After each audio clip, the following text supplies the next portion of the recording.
Hello, everyone. Good morning. Happy Monday.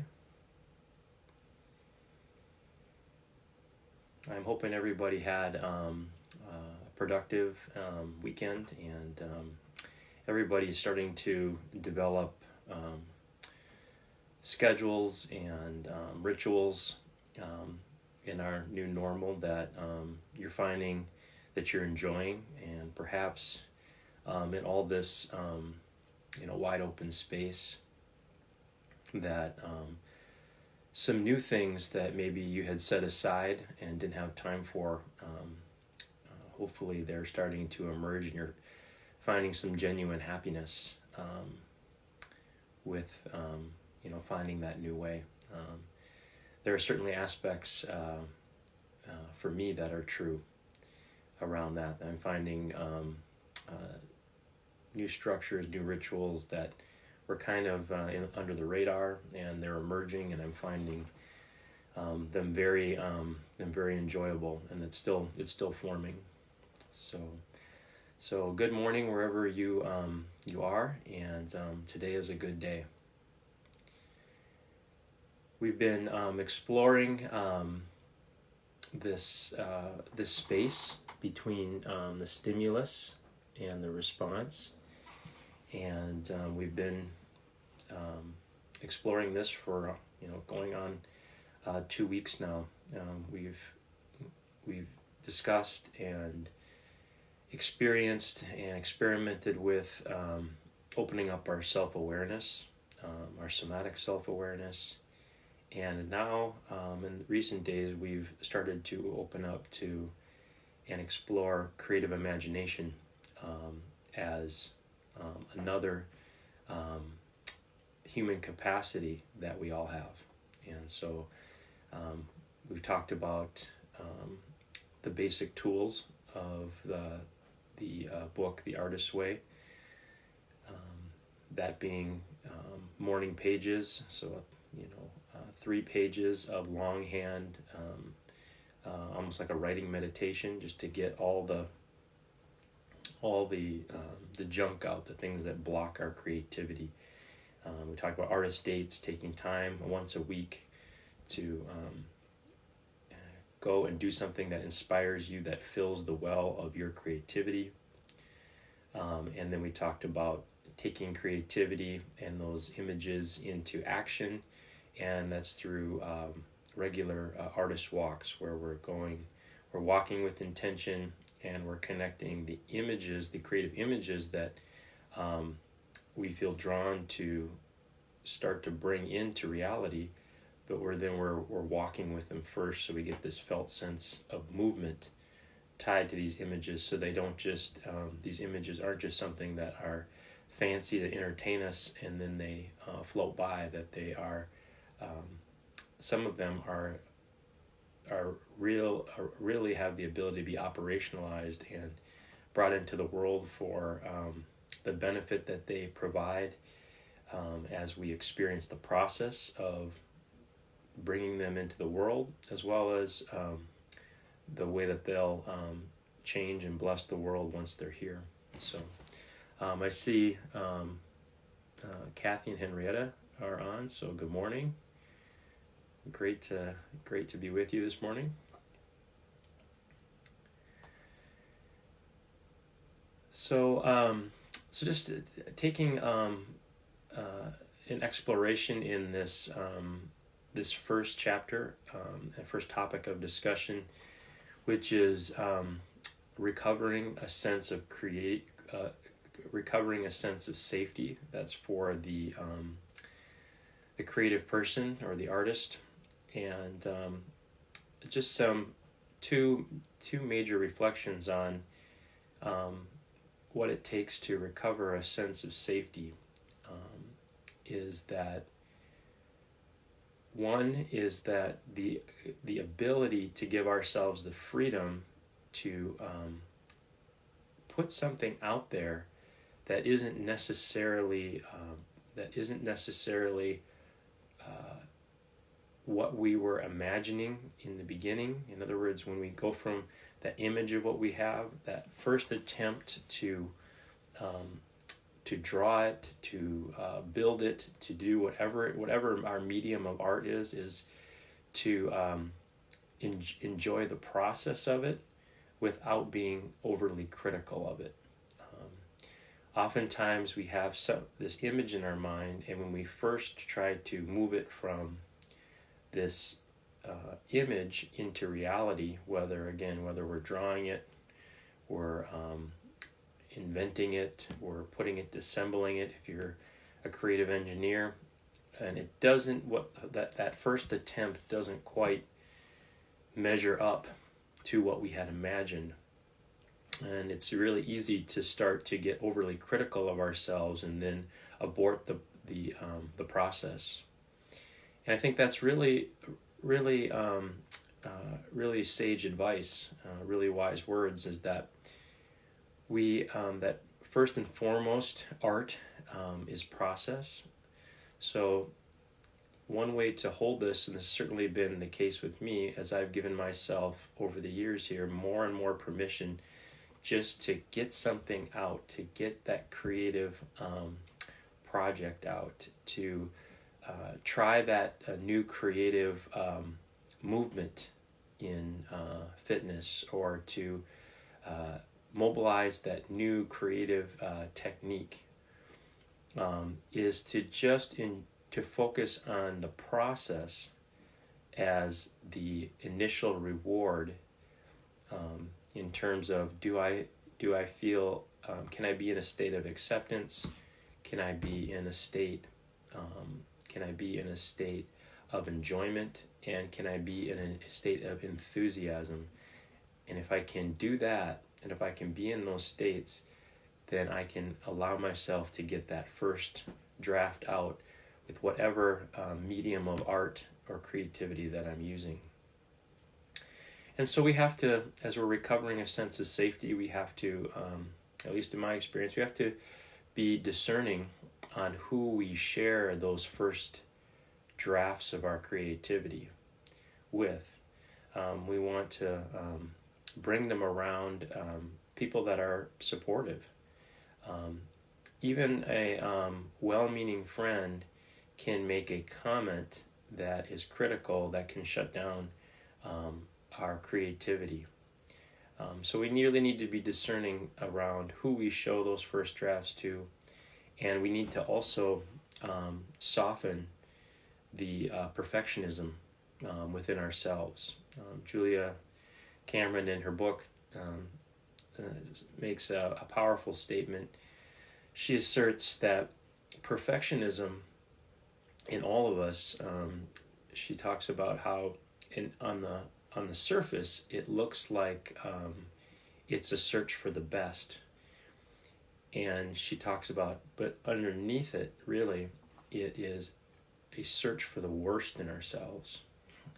When we are in a perfectionistic frame of mind, well, it looks like we're pursuing the best. Really, what we're doing subconsciously is we're taking a mirror and scanning it over ourselves and our creativity, and looking for every flaw that we can find, and focusing on every flaw, and taking attention away often from what is amazing and inspirational and helpful in what we've created. So that's the first foundation, is to create a safe place for us to bring our art, our first drafts of our medium of art, into the world, and doing it in a way where we're kind to ourselves, and we're in the company of people who are going to nurture our art and support it, versus cut it down or not validate it. The other thing that she talks about with creativity, and has certainly now been my experience this last year, has been to just be really mindful of the self-talk, of what we perceive a creative person or a creative life is all about. It's very easy to think that that artists are those other people over there. They are these declared artists, these famous musicians or actors or painters or poets or whatever their medium of art is, and see that as something that isn't us, that's them, and not be able to see ourselves in that way, or to attribute some kind of negative thought to what a creative person is from our past experience, and in doing so, in a pursuit not to be like them, we won't open up to our own creativity and our own expression of artistic thinking, and then we can limit ourselves there too. So that's really been for me that's been a work in progress to give myself permission to get the first drafts out and enjoy the process, even if those first drafts are awkward or they aren't polished, but just to enjoy the initial taking of the action. For me, it was where I really helped me start to gain the ability just to have the impulse and go was in the martial arts, actually. So another art form. And so when I was studying the martial arts, I still study them, but when I was first starting this was back in 2009, the instruction on the mat, the martial arts mat, this was an Aikido mat, was choose and go. I'll never forget that. That when we were in these techniques where you would just run in off the side of the mat and just go in and execute the technique. The idea was so fast you didn't have time to overthink it. And I remember the teacher, the sensei, would say, choose and go. And that was really powerful, because what they later described was that, either make a decision on what you're going to do and then just go into action, or don't do it. But don't allow yourself to sit there and practice hesitation. Practice decisiveness and just choose and go and enter. And so that really, for me, softened the perfectionistic tendencies in me, because I got this felt sense of just go in there and each time refine it a little bit more. And so then when I brought that to, when I started to expand my interests into other forms of art and into the healing arts, into business art, which I really hold as entrepreneurship is business art, and in movement art, in the areas of exercise and fitness, I really at that point had built a lot of internal freedom to where I could just go, just try it out, enjoy it, and let it just refine itself along the way. And then the last piece, at least my personal story, around having positive thoughts and affirmations around art is, until I started to really explore the artist's way. As I mentioned in a previous post, I always had a strong, and still do have a strong imagination and ability to visualize, although I had never really claimed that myself as a declared artist that was actively, intentionally creating, and I didn't even understand what my mediums were in with regard to how I was bringing creativity and art into the world. And so, since I didn't really have that affirmation and that way of understanding it, it really limited my practice of my creativity. And I would just feel inspired, and I would have this inspirational moment. I would create something, I would enjoy it, I would love it, other people would enjoy it, and then I would just kind of let it fade away because I didn't see that as something that was me. It's just something that just kind of came to me every once in a while, but I wasn't actively cultivating those areas of art and seeing myself as a creative artist until I started to explore the formal study of a creative imagination through the artist's way. So my hope is that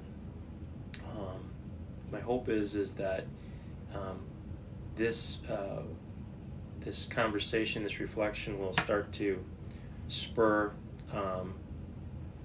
curiosity around what is your art, and what do you feel called to bring into the world consistently, whether it's at a personal level as we all change to the changing forces out in our environment, in our world, or it's in different areas of life where you want to bring that out in a more public setting. So what is that for you? So I see Elizabeth logged on. So hi, good morning, Elizabeth. Great to see you. And Colt is on there. Hi, Colt. Great to see you. So those are some reflections on recovering a sense of safety, the safety and the to be able to make a first draft and without judging it and just enjoying the process, and then changing our mindset to allowing ourselves to embrace our creativity and our art at some level that feels right to us, and realizing it's not just for other people, but art and creativity are for all of us. So with that, let's start to move into our self-awareness and centering practices for this morning to prepare ourselves for our meditation. So let's bring our attention to our mood right now. So bring your attention to your mood, and notice your mood as well as one sensation that you're experiencing right now in your body. So as I feel into my mood, just to model that, as I feel into my mood, I feel curious. There's a real curiosity in me. And so notice what your mood is. And again, we're meeting that without judgment, without attachment, and without resistance. And we can breathe into that mood.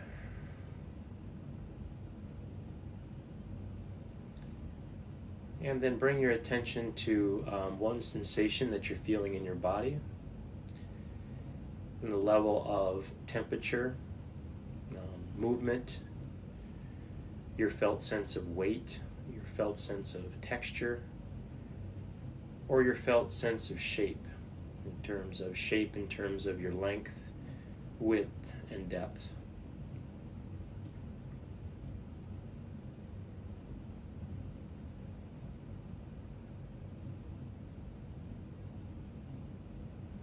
And as I start to feel into my felt sense of shape, I just noticed that this morning I'm a little bit, in my length, I'm a little bit more compressed. So again, I'm meeting that without judgment, without attachment, without resistance. I'm just noticing that and letting that be information coming into me to help me navigate and understand this moment.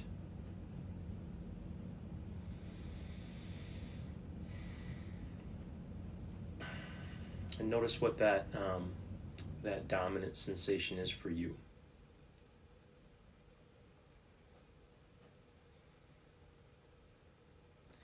And then let's begin by relaxing.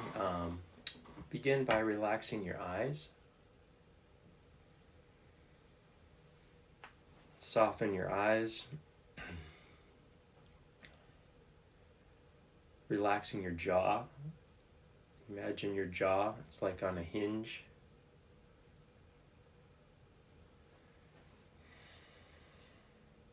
Relaxing your neck and chest. Let's bring our shoulders up, clench our fists, feel that contraction, and then let that go. We're building self-awareness. One more time, shoulders up, contracting, and then feel. I can feel a little bit of tingling in my shoulders. And then relax your chest.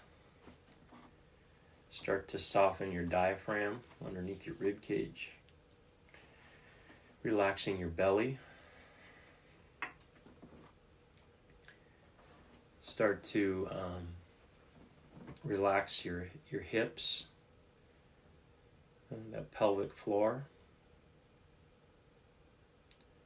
And one way to do that, like the shoulders, you can contract your pelvis, pull it up and in, tighten your glute muscles, pull that up and in, and then let that go.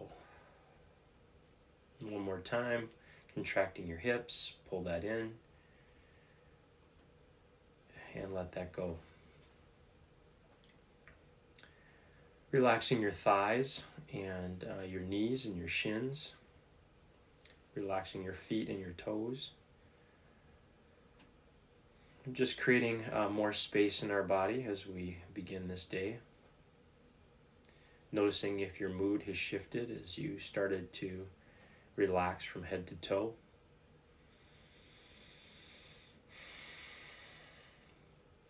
And then let's start to work on that self-awareness of centering in our shape. So wherever you are, standing or seated, let's start to center ourselves in our vertical line from top to bottom. Here I'm sitting, so I'm extending up through the crown of my head, and I'm extending down through my hips and feet, and I'm just starting to come and feel into my vertical line. On a somatic level, this vertical line is our human line of dignity, our felt sense of power. Oftentimes, if we're feeling overwhelmed or we're feeling defeated, we start to break our vertical line. We start to almost like collapse under the pressure. And that can be easy to do in unknown times like we're living. But we can recenter, come back, feel into our vertical line, and feeling ourselves as a bridge. You can use the imagery, imagine yourself as a bridge between heaven and earth, a bridge between your spirituality and your physicality. And let's take a deep breath in here, a deep breath into the crown of your head. Pull that breath through your body with your attention and your imagination. Exhale out through your feet and hands. Take a deep breath in through your feet and hands. And exhale out through the crown of your head.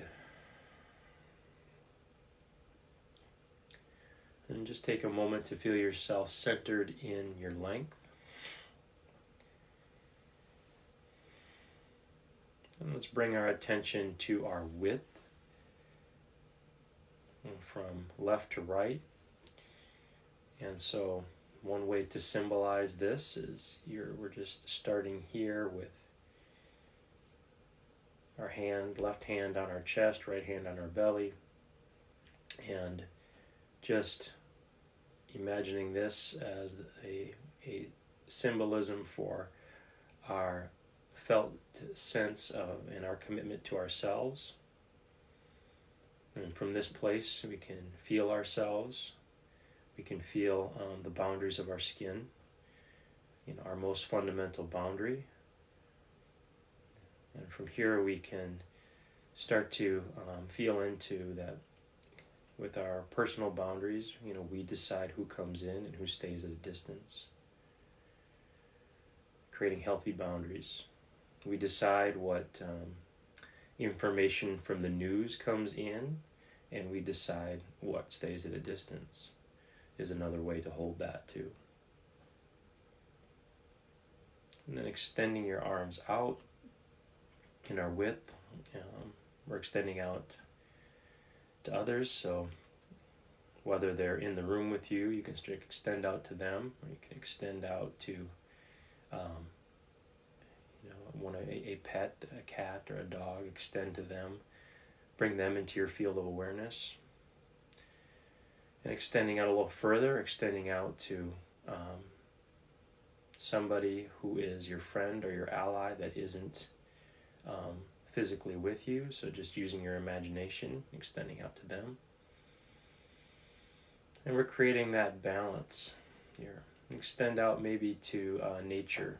Right out to my right here is a window. I can see the trees, the sky, extending out there. We're creating this openness in our width from left to right, and this balance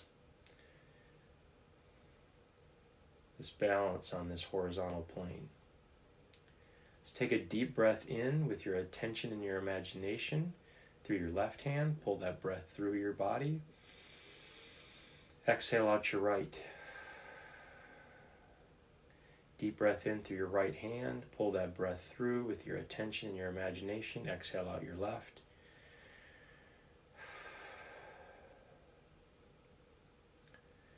And then finally a deep breath in from your left. Pull that breath through. Exhale out your right. And taking a moment to feel here. Feeling a sense of balance in your length from top to bottom and your width from left to right. And then relaxing your arms. And just feeling in here. Seeing if you can already notice a shift in mood or a shift in sensation. Already I can feel like I'm becoming even more present in the moment.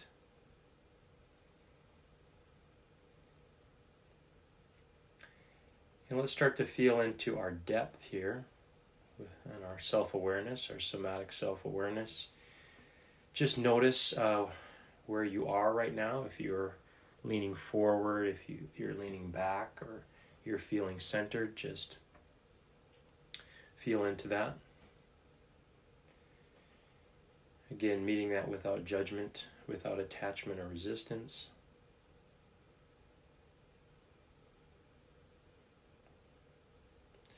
And let's just find a place of center here.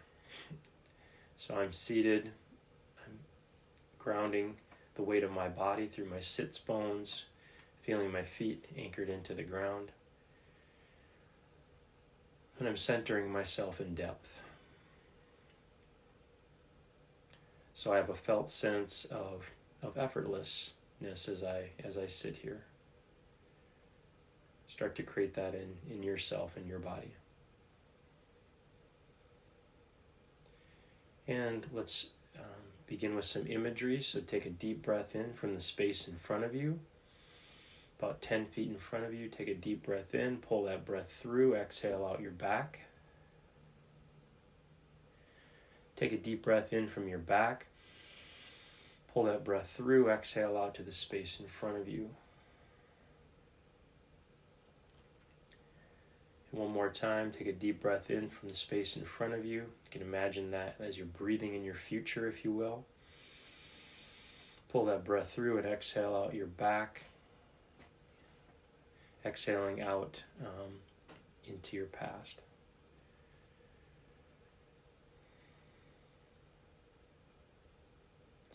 Let's bring attention and energy to our right hand. So we're feeling the temperature of our hand, and we're feeling the shape of our hand. Place that just below our navel. Helps us drop into our center, and imagining this this place as the intersection of our length, our width, and our depth, dropping into center. Let's take 3 deep breaths here. Deep breath in and exhale. Deep breath in and exhale. Last breath, inhale and exhale.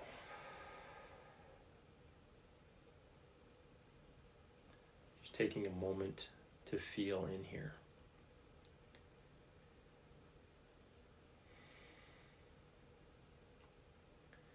And from here, I just invite everybody to gently close your eyes as we start to enter into the meditative space.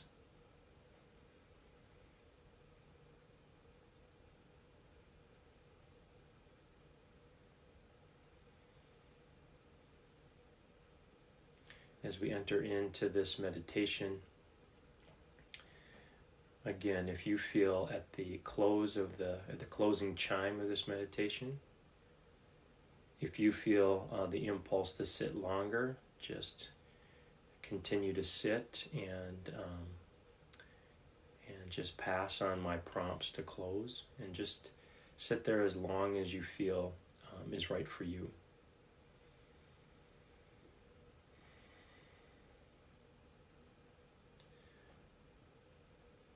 And as we begin here, set your intention. Remind yourself, for the sake of what, that you're doing this practice today.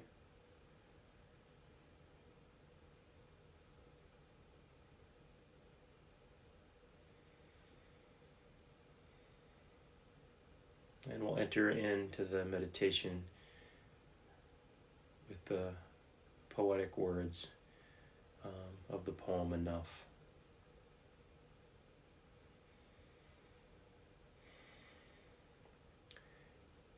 Enough.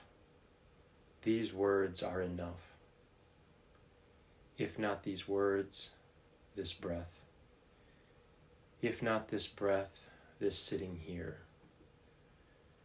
This opening to the life, this creative life, we have refused again and again, until now. Until now.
enough. These words are enough. If not these words, this breath. If not this breath, this sitting here. This opening to the life we have refused again and again. Until now. Until now.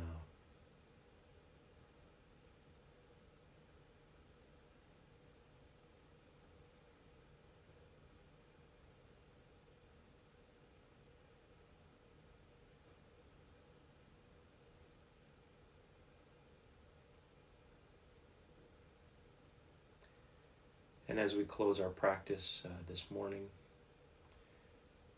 remind yourself again, for the sake of what?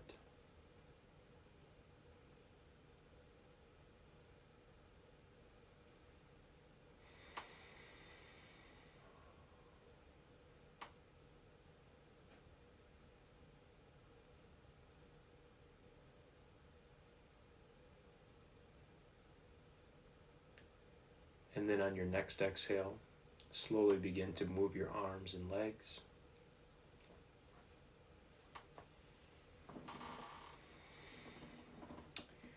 And then very gently and very slowly begin to open your eyes and let the outside world come back in again.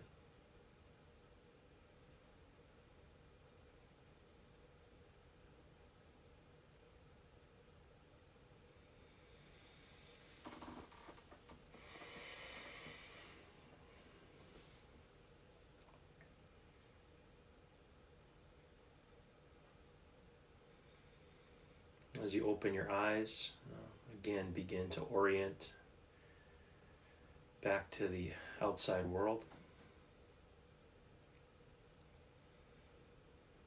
And as you orient and bring attention to the outside world,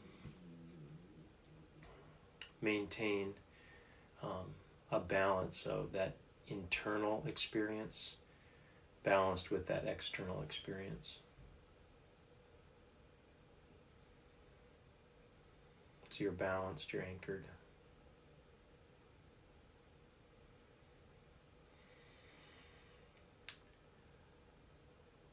Take a moment to notice your mood right now, and if that's shifted,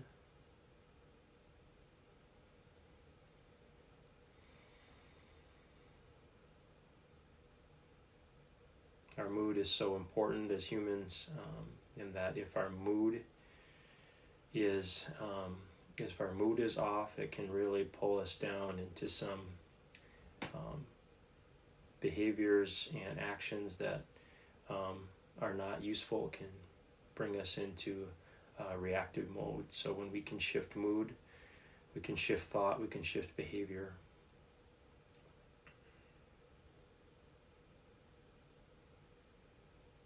We can bring forward our highest self.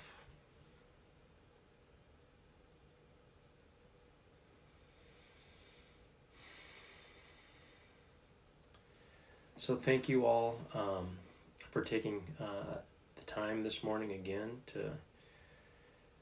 to spend time in community and meditation as we explore this inner space, the space between the stimulus and the response, as we explore self-awareness, creative imagination, independent will and skillful action, and our ability and conscience. And we'll continue on with this creative imagination exploration for the next 11 or 12 weeks with using the artist's way as a guide. Today we explored safety for those of you that came on recently. And tomorrow we'll be exploring the second topic, which is recovering a sense of identity as a creative person. And so I look forward to that reflection and that sharing. I hope some of you that you felt drawn, if you picked up this book and you're creating your own self-study with it to bolster your own creative imagination during this time. So blessings to you, my friends. May we all take this this state of mind, this state of heart, state of body that we've created this morning, and bring this into our day, and bring creativity with intention. So bye for now. We'll see you all tomorrow morning. Bye.